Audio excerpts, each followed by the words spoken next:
Hey team, Mr. McCarthy here again with the second in our latest Leadership Insights series on the subject of dealing with unexpected results. Or, if you recall the first video last week, what we call breakdowns. Okay, so it's important to remember that breakdowns are not the same as problems, and breakdowns can really only occur when there is a commitment that's been made that is being hindered in some way. So an example I thought of is, let's say you're going for a Sunday drive out in the country and you have no particular destination in mind. You're just literally freestyling. No time that you have to be anywhere in particular. If you make a wrong turn, that's not a breakdown. In fact, that's adventure, right? That's the adventure of unexplored places, and maybe that'll even add to the pleasure of your day. On the other hand, if you're driving to, a meeting, or you've arranged to be somewhere with friends and you make a wrong turn, that's a breakdown because you'd made a commitment, you were going to be somewhere for some reason, and that wrong turn led to a breakdown. You have a commitment to be a certain place at a certain time, and now you're on the risk of, getting lost and not being there when you said you would be. So breakdowns can arise in two ways. First is circumstantially. So outside forces cause, a slippage, a change in results. These outside forces can be anything, changes in, your team, the marketplace, resources, technology, whatever it might be, but they're circumstantial.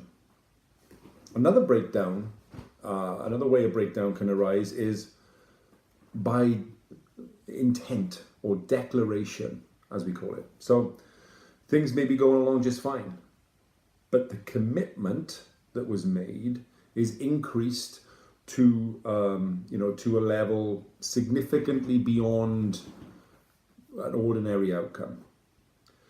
So for example, I thought of another example. So our new student recruitment increases are consistent with our targets, but we, for whatever reason, commit to wanting to double them in a year.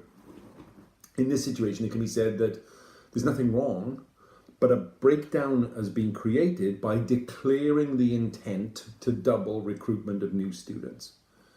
This type of breakdown is intentionally caused, and it's not the result of circumstances outside of our control. So the rules for dealing with breakdowns: you need to ask what happened, but what are the facts? Okay, not the rumors or the conjectures. What happened?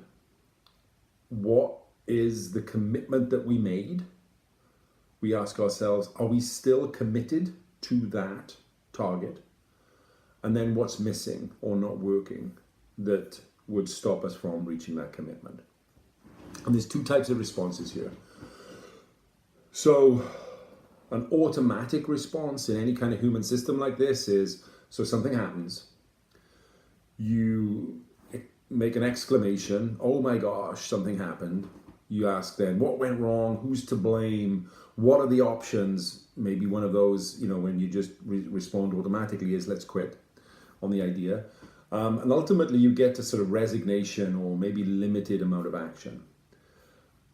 The opposite of that, and what a great leader would do, is to create a generated response. So again, something happens, same thing happened. Declare the breakdown. Verbally do that. State or maybe restate the commitment that was made. Then ask what happened. Again, going for facts only. Ask, are you still committed? What's working, what's not working, what's missing? And then you can go after solving when you understand the root cause of the breakdown. Maybe you need a new goal, but certainly you're going to go after the goal that you committed to. So finally for today, let's examine the nature of breakdowns and how to turn breakdowns around quickly. Anytime you take on a big commitment, commit to a big result, as I mentioned last week, you'll inevitably meet breakdowns. It's almost impossible to foresee every element of a project plan, and probably, again, not a good use of the team's time.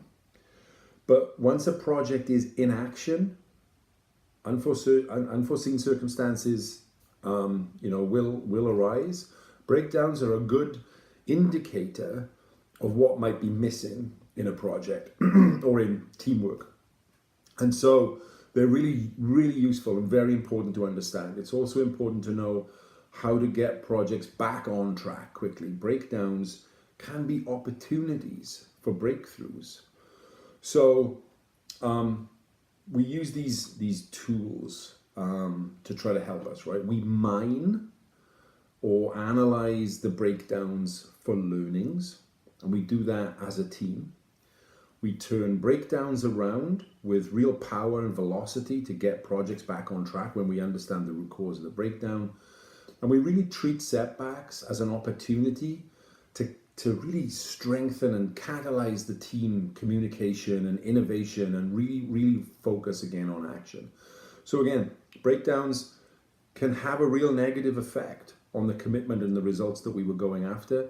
But if you treat them as breakdowns and not problems, and if you really go after them in a positive way, they can be really, really very powerful.